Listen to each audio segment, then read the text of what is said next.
Good evening student. हम लोग property का बहुत ही मोस्ट इम्पोर्टेंट चैप्टर कर रहे थे, बेस थ्योरम। तो बेस थ्योरम में आप लोगों को बताए भी थे, कुछ क्वेश्चंस कराए थे, उससे आपको क्लियर हो गया होगा कि किस तरीके से हम लोग उसमें दो चीज़ें लेते हैं। उन दो चीज़ों को पहले सिलेक्ट करते हैं, फिर सिलेक्ट करने के बाद उसमें कौन सी चीज़ उसमें चूज की गई है उस चीज़ को निकालते हैं। वैसे मैंने आपको 4 या 5 क्वेश्चंस बेस थ्योरम के कराए थे, और एनसीईआरटी में जो भी क्वेश्चंस आपको दिए गए हैं वो बहुत ही इम्पोर्टेंट क्वेश्चंस हैं। किसी भी तौर पर आप किसी भी क्वेश्चन को कम तौर पर नहीं आंक सकते। प्रत्येक क्वेश्चन उसका बोर्ड में आया हुआ क्वेश्चंस है। मैंने कल 6 क्वेश्चंस आपको कराया था, तो 6 में 3 कॉइन्स वाला था, बहुत इम्पोर्टेंट क्वेश्चन था। अब इसके बाद 7 क्वेश्चन नंबर 7 मैं आपको करा रहा हूँ बेटे, तो उस क्वेश्चन नंबर 7 को देखेंगे। सबसे पहले हम लोग क्वेश्चन नंबर 7 को रीड करते हैं, और रीड करने के बाद तब उसमें देखते हैं क्या हमें E1 और क्या हमें E2 लेना है। ठीक, 13.3। ठीक, 7 क्वेश्चन में आपका क्या दिया गया था, देखिए। An insurance company insured 200 scooter driver, 400 car driver, 600 truck driver. ठीक है, ड्राइवर दिए गए हैं, स्कूटर के हैं और आपके कार के हैं और ट्रक के हैं।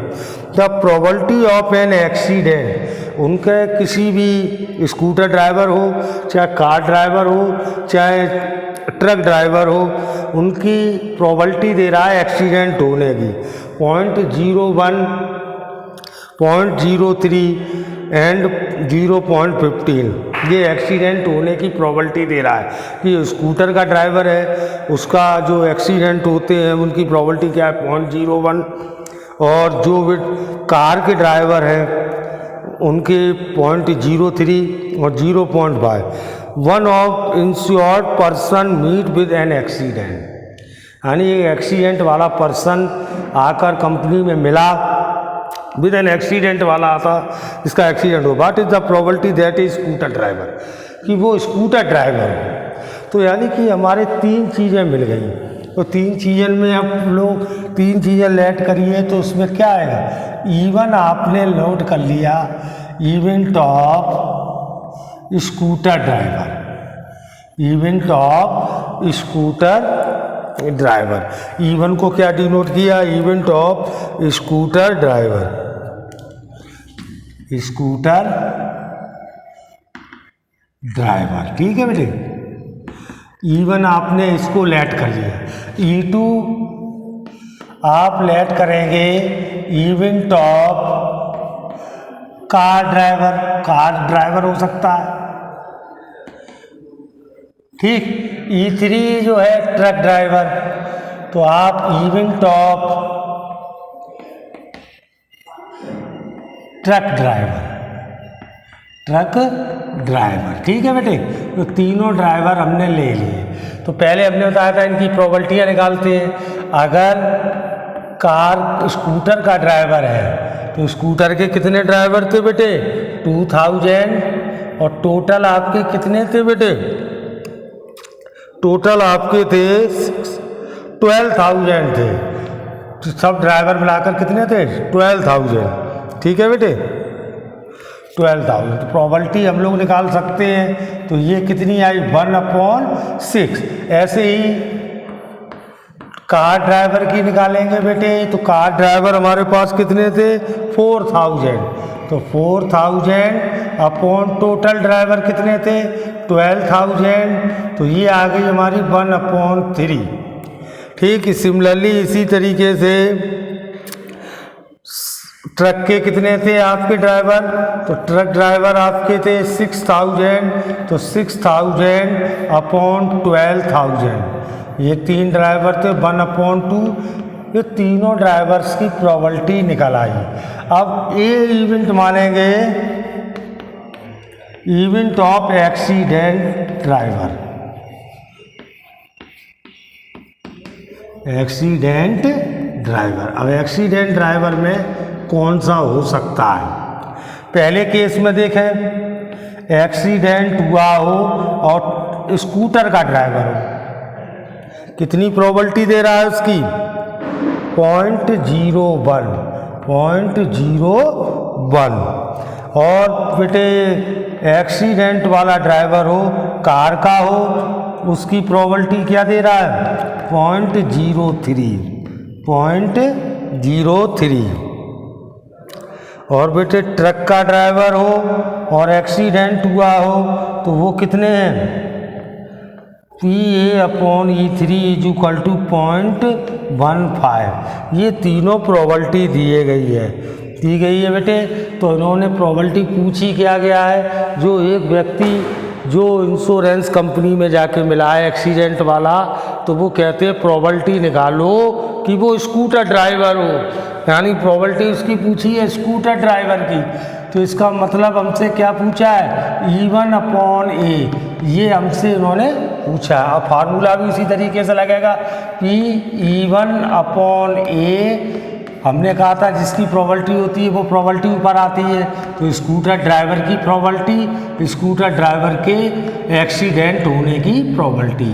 ठीक, नीचे आपके सभी आ जाते हैं, स्कूटर वाला भी आएगा, स्कूटर ड्राइवर और स्कूटर ड्राइवर के एक्सीडेंट होने की प्रोबेबिलिटी, प्लस कार का भी आ जाएगा, कार ड्राइवर की प्रोबेबिलिटी और कार ड्राइवर के एक्सीडेंट होने की प्रोबेबिलिटी।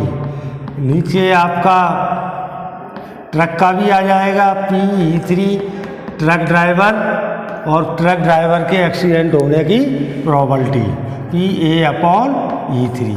नीचे 3 हो, कुछ भी हो, ऊपर वही आएगा जिसकी प्रोबेबिलिटी हमसे पूछी गई है।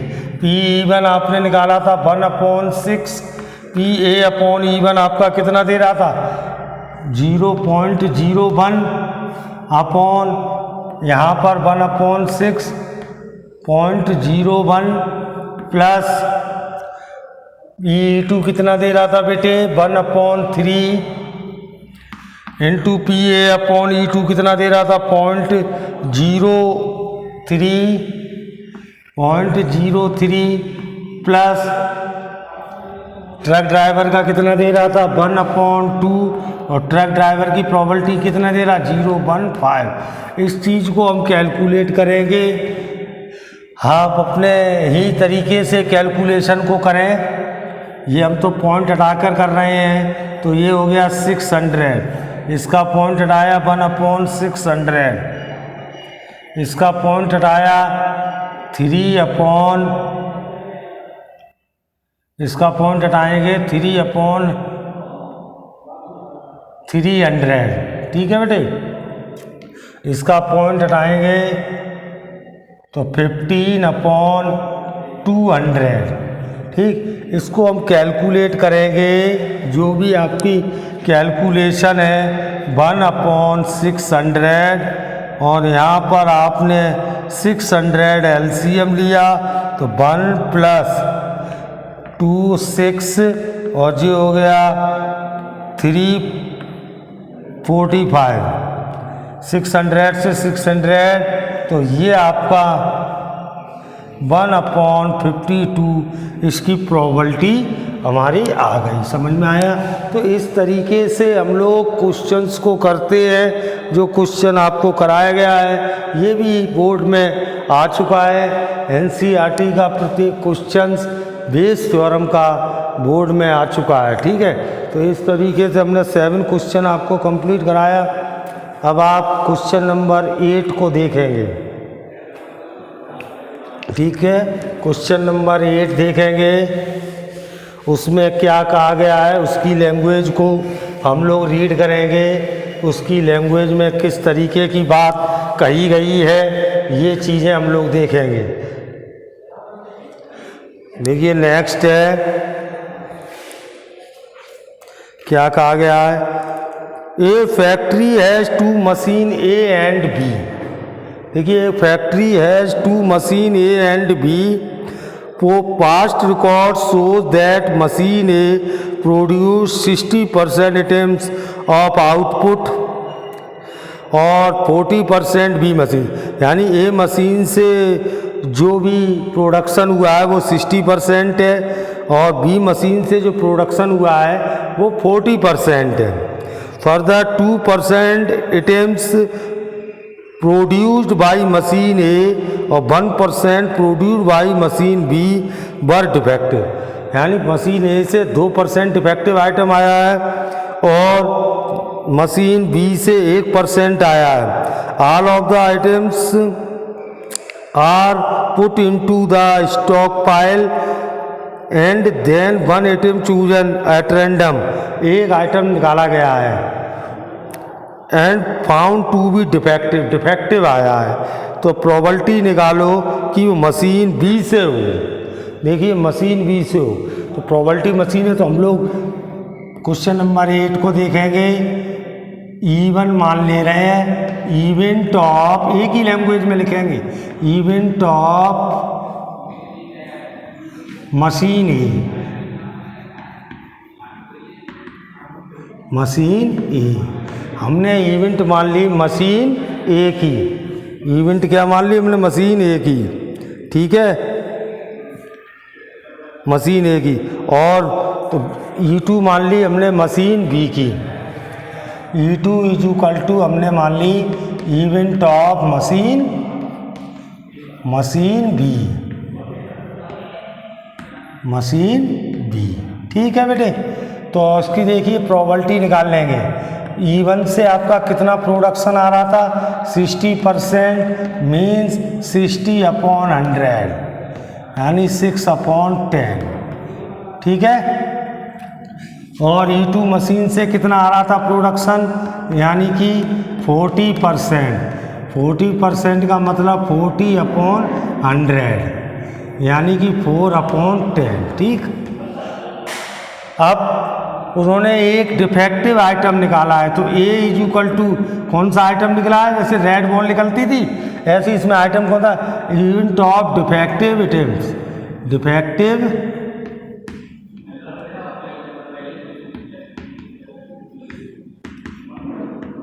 ठीक है।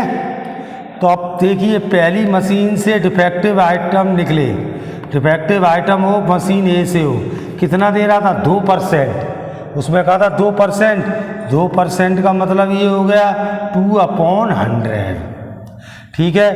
और मशीन बी से डिफेक्टिव आइटम निकला है PA/E2, डिफेक्टिव आइटम हो और वो किसका हो, मशीन बी का, वो दे रहा था 1%, तो 1% यानी 1/100। अब इन्होंने क्या कहा है, इन्होंने कहा है कि प्रोबेबिलिटी निकालो, डिफेक्टिव आइटम जो आया है वो मशीन बी से हो, मशीन बी का मतलब E2 हो, E2 माना यानी डिफेक्टिव आइटम की प्रोबेबिलिटी निकालनी है जो मशीन बी से निकलना चाहिए। तो E2/A हमें इसमें क्या करना है, फाइंड करना है, ठीक। अब इसमें फार्मूला थोड़ा चेंज होगा क्योंकि इसमें E2/A पूछा गया है। तो प्रोबेबिलिटी हम लोग निकालेंगे PE2/A की। तो इसमें हमने कहा था जिसकी प्रोबेबिलिटी वाले आइटम ऊपर आते हैं, तो PE2 और PA/E2, यानी इससे निकलने वाला डिफेक्टिव आइटम, ठीक। और नीचे आपके दोनों आ जाते हैं, PE1 भी आ गया, PA/E1 भी आ गया, प्लस PE2 आ गया और PA/E2 आ गया। तो ये कैलकुलेशन हम लोग कर लेंगे तो उसके अकॉर्डिंग हमारा निकल आएगा। अब आप देख ही रहे हैं कि चेंज इसमें कितना हुआ है, अब ऊपर E2 आया है क्योंकि E2/A हमें फाइंड करना था। PE2 कितना आया था बेटे, PE2 था 4/10 इंटू PA/E2 कितना आया था बेटे 1/100, ठीक। ये चीज़ PE1 कितना आया था बेटे 6/10 इंटू PA/ कितना आया था E1 2/100 प्लस PE2 आपका अभी लिख ही दिया है आपने 4/10 इंटू 1/100। इसको कैलकुलेट आप करेंगे तो सीधा सीधा आपका ऊपर आपका एलसीएम, ऊपर तो कुछ नहीं, ऊपर तो 4/10,000 नीचे कैलकुलेट करेंगे 12/1000 प्लस 4/1000, तो 4/1000 एलसीएम अगर आप लेंगे तो 16/1000 से ये गया तो आपका आ गया 1/4 प्रोबेबिलिटी आ गई। यानी प्रोबेबिलिटी कितनी होगी 4/10। समझ में आया बेटे? इस तरीके से हम लोगों को ये क्वेश्चंस करने होते हैं बेटे। और नेक्स्ट क्वेश्चन हम लोग देखेंगे, क्वेश्चन नंबर आपका 8 है। इसको भी मैं समझा दे रहा हूँ, फिर इस क्वेश्चन को आप अपने आप कर लेना कि किस तरीके से आपको करना है, ठीक है।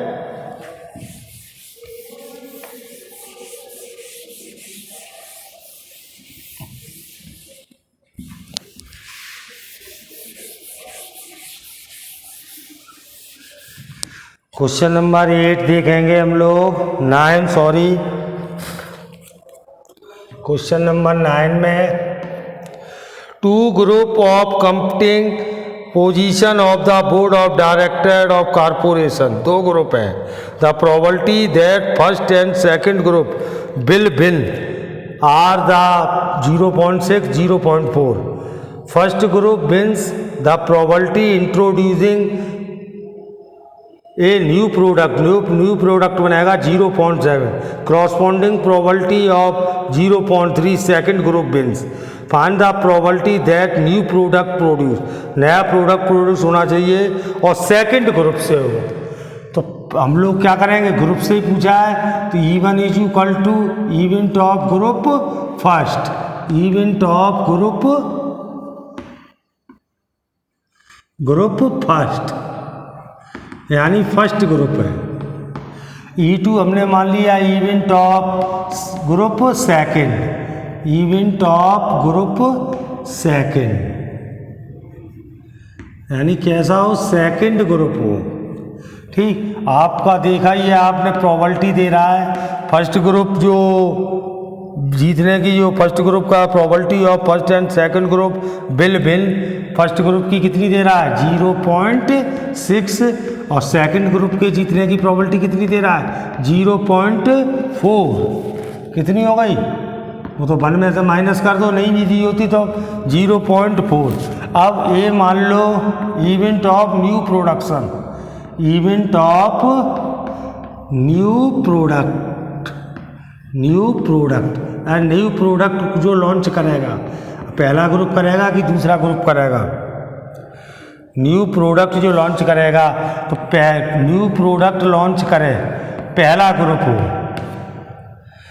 ग्रुप हो, उसकी प्रोबेबिलिटी कितनी दे रहा है, प्रोबेबिलिटी ऑफ 0.7 दे रहा है, ठीक। और न्यू प्रोडक्ट लॉन्च करे सेकंड ग्रुप हो, सेकंड ग्रुप को उसकी प्रोबेबिलिटी कितनी दे रहा है 0.3।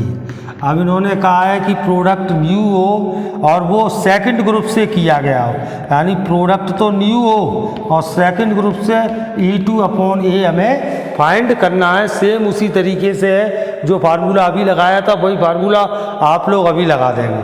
तो इस तरीके से आपको ये क्वेश्चन हमने समझाए हैं, इन क्वेश्चनों को आप कंप्लीट करिए और कल आपको ये एक्सरसाइज आपकी फिनिश कर दी जाएगी और बेस थ्योरम जो आपका इम्पोर्टेंट चैप्टर था वो आपका ख़त्म हो जाएगा और इसकी प्रैक्टिस आप लोग RD शर्मा से कर लेना। थैंक यू बेटे।